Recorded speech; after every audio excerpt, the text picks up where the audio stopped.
just go to our YouTube playlist, watch the lecture for that day, and fill out a video review form. What does a video review form look like? Well, if we click on modules, just a second, I'm going to modify it so that we can actually, it'll open up to modules every time we view it rather than the syllabus.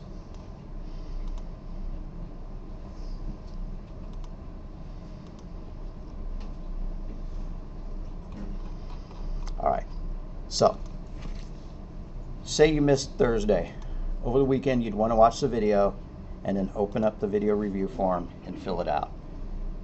It's pretty easy to fill out. It just asks you your name, the lecture, right? So lecture B or whatever, the date you watched it, and then about 4 things that you learned from it.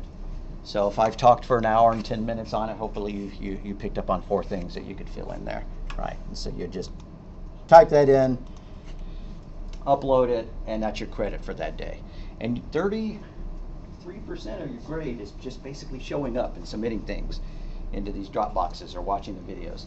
And in a way, that's kind of cool, right? Because, you know, instead of having to run from 0 to 100 to make that 100%, if you're here every day, you've already got 33% of your credit, and you only have to go from 33 to 100 to get, you know, the 100 maximum A++ that you can get. So you do get credit pretty much just for showing up, but I want you to be learning as well, right? But you do get credit for being here, and that's to encourage you to show up, to attend, and to watch the videos. Let's do the syllabus.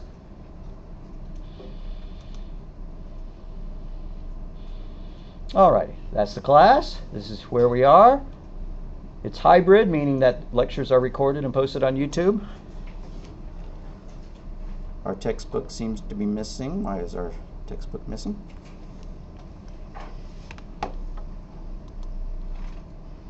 Word. So I'm right downstairs, second office on the left as you walk in. My office hours are posted there. I think I'll upload my office hours here as well so that you can find them more easily, right? Rather than have to walk there to see if I'm there or not. That'd be kind of annoying. Here is my phone number, and what I would ask y'all to do, if everybody would be so kind, is to go ahead, and even if you've had me in another course, go ahead and send me a text message to 405-898-7767 with your name and what course you're in, right? You're in C++. Why? Because if I know the campus is going to be closed, the bad weather starts coming up, I'm going to blast a text out to everybody. Or like if, you know, I'm in a car wreck on the way here and I know that I'm going to be 30 minutes late or whatever, then I would text you and let y'all know. But what's even groovier is that if you get stuck while programming, you don't have to just go, oh man, I can't figure it out, and give up. Take a screenshot of your code with your phone and text it to me and say, it's doing this or not doing this. And just from that text screenshot, I may be able to give you an answer right within a couple of minutes. And I stay up until 2 a.m. every night anyway. So I'll be up late. We can work on it together. You can make changes to it, send me a new screenshot. It may get to the point where I can't figure it out, and I'll ask you to either send it to me or you may have to schedule an office appointment. But if we can do it through texting, right, then sometimes you can get problems fixed, you know, in 10 minutes that would have taken, you know, hours of work in email or something like that. So please feel free to text me anytime, day or night. You know, people worry, I'm sorry for texting you that late. Well, I know how to put my phone on silent, right? So it's my fault if it's waking me up, not yours. Go ahead and text me or call me anytime you want. Text is preferred, though. So if y'all would all do that, I've heard a bunch of dings. It sounds like it's coming in. Like I said, even if I know you, it'd be nice to have so I can add it to the new contact list I'm going to make. So we're going to use Canvas, so you need to be able to log into Canvas. And then here's a link to something that we don't actually use. So I don't know why that link is there. Let's pretend it's not.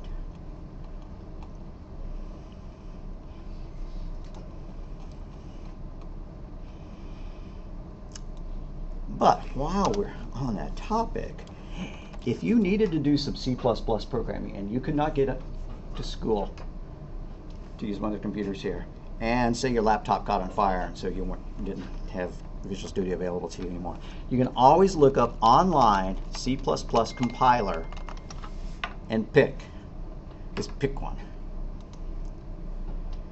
And then you can write your code on a machine that doesn't even have C++ installed. Right? That's kind of cool. So, could run this class, from Chromebooks, right? Without any development environments installed on them at all. Now, the problem with that is that you'd want to make sure you copied and pasted your code, because as soon as you close your window, you lose your entire programming. But if you ever totally get stuck for access to something, then you can always go in, type in C++ online compiler, and just pick one, and you'll be able to get some work done that way if you had to. I'd much prefer you to use Visual Studio or another, full-fledged development environment.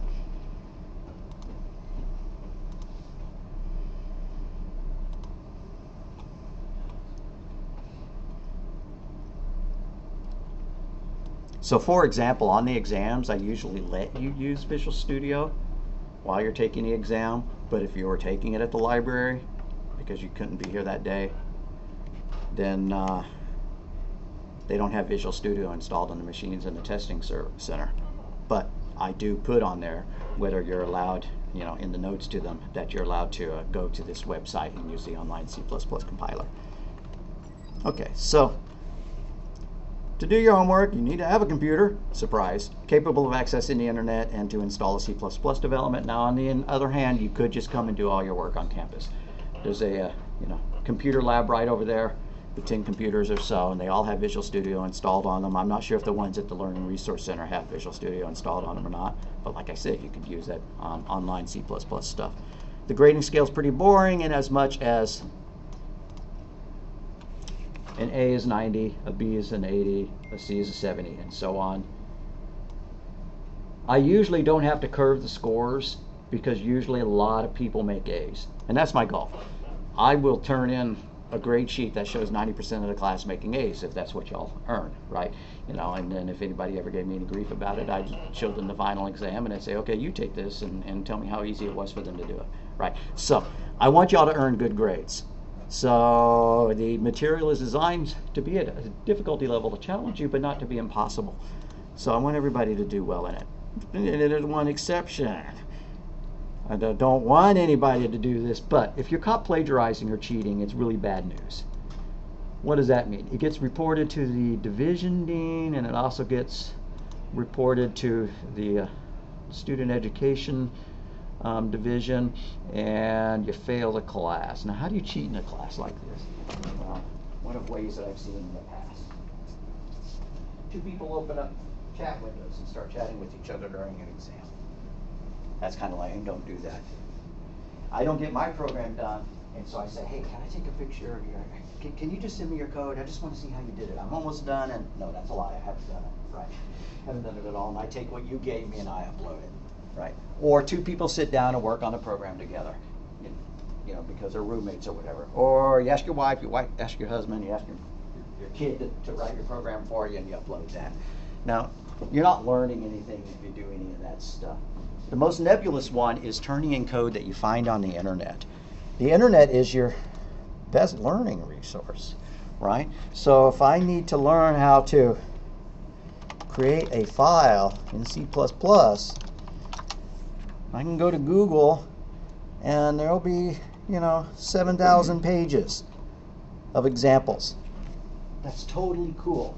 Use all the information you want. Don't just go and grab and copy and paste 20 or 30 lines of code from a site that you find online and paste it into your program and upload it. Usually it won't meet the specs for what I specified anyways. But if I say, using such and such algorithm to calculate pi, write a program that uses a while loop to blah, blah, blah, and you get stuck. So you Google up, calculate pi with C++. And you go and you find an answer that does that. Woohoo, this looks good. You copy and you paste that and you upload it, and it's probably not going to look like anything we did in class. It's probably not going to look like anything else you've written and it's probably going to stick out like a sore thumb, and you're probably going to get charged with academic integrity. So you don't do that. If you're stuck on something, text me about it, right? And if you find a website with a cool reference, yeah, you can kind of model your code based on it, but it's like writing a research paper, right? You can't just copy and paste. If you're going to make attributions, like if you're going to give somebody credit, yeah, then you can do that. But if the point of the assignment was to learn how to write it yourself, then copying and pasting is not going to get you that. So at the absolute worst, if you do wind up in copying a large chunk of code and pasting it into your program, you absolutely need to give credit. And in that case, I might just say, okay, but I want you to rewrite that. That makes sense? Nobody's going to copy code from the internet. Use it as a model to learn from. You can see how to do things, but you're not going to just go and grab big blotches of code, copy and paste it, and call it done. Probably won't meet the requirements anyways, but I have to go on about it a bit, though, because each semester I always have somebody do it. It's always a real drag. From my point of view, because I have to file paperwork, and from their point of view, because they fail the course. All right, back to the syllabus.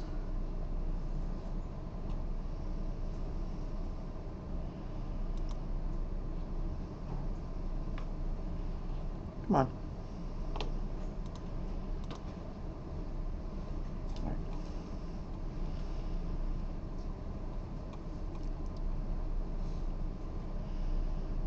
And this looks like the shorter version of the syllabus where I don't actually go into the way the class works, which is how do you get credit in this class? You do your lectures, meaning you come in, you attend a lecture, you either put in, you know, I was here for the lecture submission, or you actually upload the source code that we typed in, and then you do your homework. It says homework and projects, but we're not going to really have any projects, so that's just homework assignments. And your first homework assignment is going to be to go and install C++. Either Visual Studio, or if you're a Mac user. Are there any Mac users, or can I stop saying?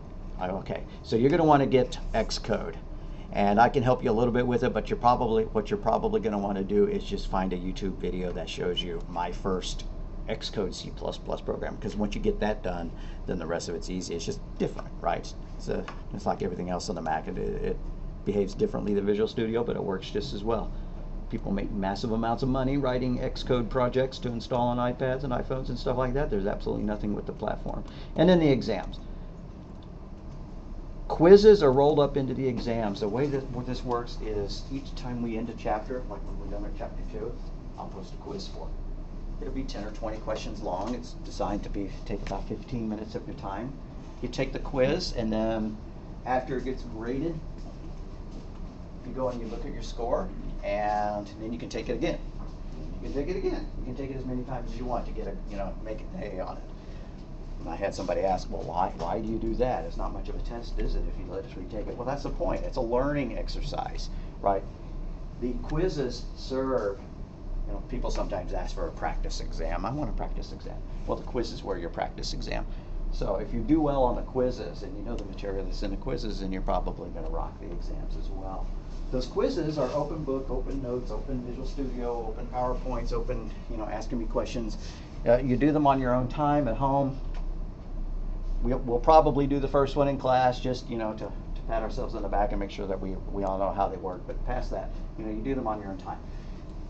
Don't stress out about them, because you can always take it again to get a higher score. Now, that's not true of the exams, but if you've done the quizzes, then you probably know the material pretty well, if you've gotten good grades on those. And so we'll have 2 exams, I believe. I think we'll have a midterm and a final. Sometimes I try to break it up into 3 units rather than 2. I'm going to have to make that decision real fast. But the exams, don't stress out about them. Don't have test anxiety. Why do I say that? Because they're open book. They're open notes. They're open in all your programs that you've written. And best of all, they're open. Wave your hand and call me over. Right? So you say, I don't understand this question. And I look at it and I go, you're right. That doesn't make a lick of sense. And I tell everybody the answer. Or I'll explain it to you, right? So you have me here to help you on them. I don't mind helping. Now, if it turns out you've asked me for help for like 10 questions in a row, I may stop being so generous, right? But you certainly are free to ask. I invite questions on the exams, because if the questions are written in such a way that you don't understand them, then it probably means that somebody else in here doesn't know it either. And if it looks like it's written confusingly, then I may just flat out tell everybody the answer right then and there. Or if it looks like something that we didn't adequately cover. Okay, so what do we need to know about our homework is that during the lectures, just submit a comment saying you were here, or the C++ file, the .cpp file, right? For the homework, you're going to want to submit the .cpp file and a screenshot. If you miss a lecture, if you do the lecture from home or from the video, fill out the video review form.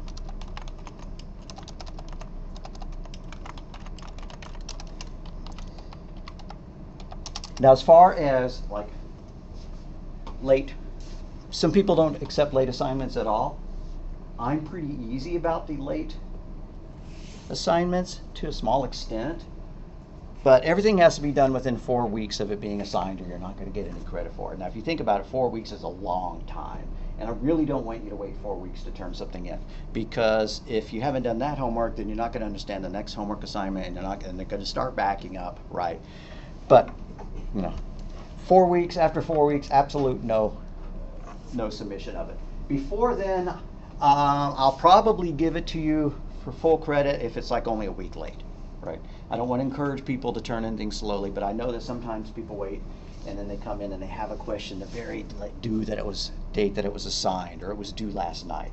And so I may need to go over it a little bit later, so you'll have a day or two grace period where you'll get full credit for it. And then after that, it's a certain percentage. You get 10% off, and then 20% off, and then 30% off, and then 40% off, right, for the 4 weeks. So due dates, try to keep your homework in on time, but I'll give you a couple of days grace period. And if you let me know ahead of time, right, you're going out to Georgia, or you text me and say, I'm going to handle my aunt's estate, and I need to do this, that, and the other, and I'm not going to be in class for the next 2 weeks. I'll go, okay, yeah, I understand why your homework's going to be late. So if you let me know, then I'll probably waive any, late penalties. But you got to let me know. Don't just turn it in, 4 weeks later without any comment, not having let me know in advance of that. So no grades on homework more than 4 weeks late. And even as I say that, it sounds like a huge amount of time, but don't let it build up past that point. So homework must compile and run without syntax errors to get credit. Now that could be a problem. You can get stuck. I don't know why my program's not running. And it's because that there's some typo. I'm going to make a typo here on purpose. I'm going to come back to my code, and you don't have to do this because it's going to be intentionally wrong. If you wanted to, you could. Like, what if I said int x equals 0, semicolon, and then on the next line I said int y equals capital X plus 3, semicolon. Now there's a problem here. The problem is that this variable name does not match this one. It tries to let me know. It's got this little underline here saying, Houston, we have a problem. When I try to run it, when I choose, the green arrow local Windows debugger, it's going to say that there's an error. There were build errors. Would you like to continue and run the last successful build?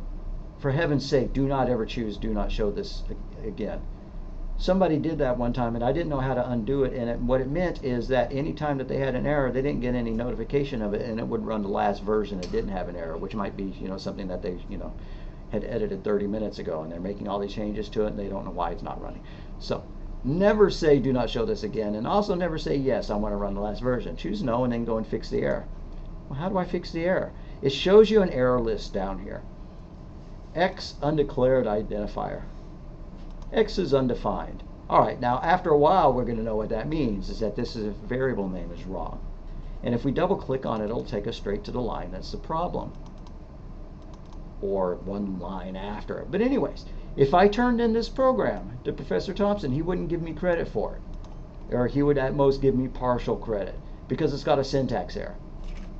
You got to correct all the syntax errors before you submit it to me, and if you can't spot the syntax error, that's when it's time to snap the picture, text it to me, and I'll be able to show you. You just forgot that it needed to be this rather than that. And there can be all sorts of annoying different kinds of syntax errors, right? You could leave out semicolons. You can put in semicolons where they weren't supposed to be. You just got to learn all the little catches. And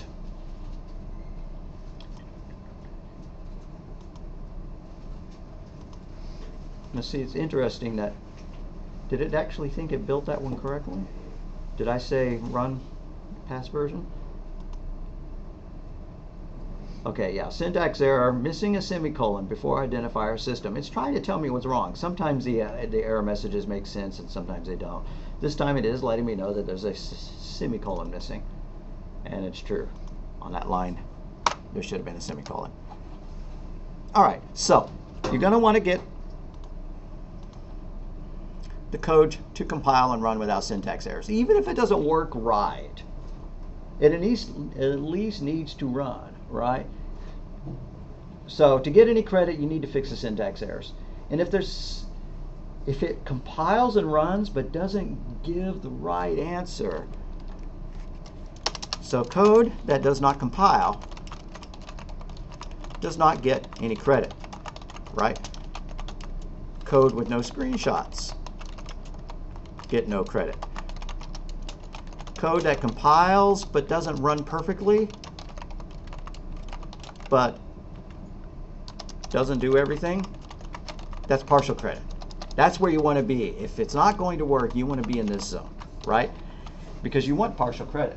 Wait, where are my words? Doesn't do everything, gets partial credit. What will happen is after you upload it,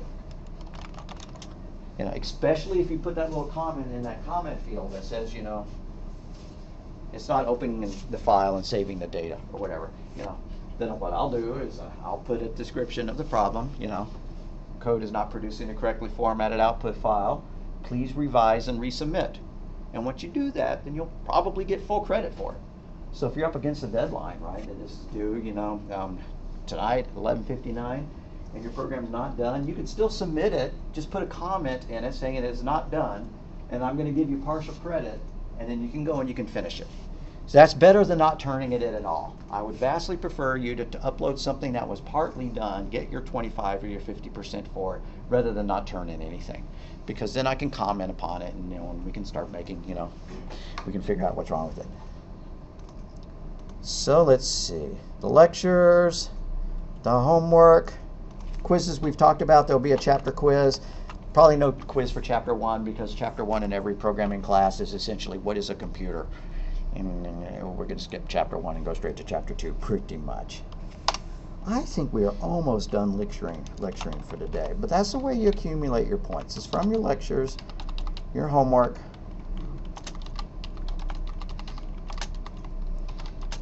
your quizzes, and your exam. And I think you're going to like the course. Most people pass the C++ class. Lots of people make good grades on it. Usually I have a high average in it. That's my goal. I want all of y'all to do well. So why don't we stop there? And we'll hook back up on Thursday. You are going to want to get your textbook as soon as possible, but it's not like I'm not going to give you a hard and fast deadline and say you fail the course if you don't have it. And you are going to want to install Visual Studio, and that one does have a deadline. So Visual Studio or Xcode for you, go ahead and install it and take a screenshot. I didn't make a video for this class. I did it for the other class. If we go in and look at Homework 0, install Visual Studio, if you click on that link, visualstudio.microsoft.com/downloads, you can get any version you want, but this version does not keep asking you to install an authorization key and stuff like that. That's the one that I would do. Free trial, well, they run out after a certain amount of time. So grab the community version because it's awesome and it does everything that we need. And you can use it for other classes like the C# class if you go and take C# programming later on. Or if you feel like installing a Python editor to do Python development on it. It'll do all that stuff just as well as any of the other ones. It takes a long time for it to download. So I would not do it, using your modem your phone as a hotspot. I would actually, go somewhere where you had good Wi-Fi access or plugged into your Ethernet. We're done. Any questions? No questions. All right. Well, I'll see you. Do you know who you need to go talk to find out your student might be a little bit late and just see wait until Thursday if you're on the system? I mean, it's probably just Yeah, I literally think that's what it is. Yeah. enrolled in play today. Okay. Then that would be it, yeah. But you texted me your name, right? I have your number? Okay, cool.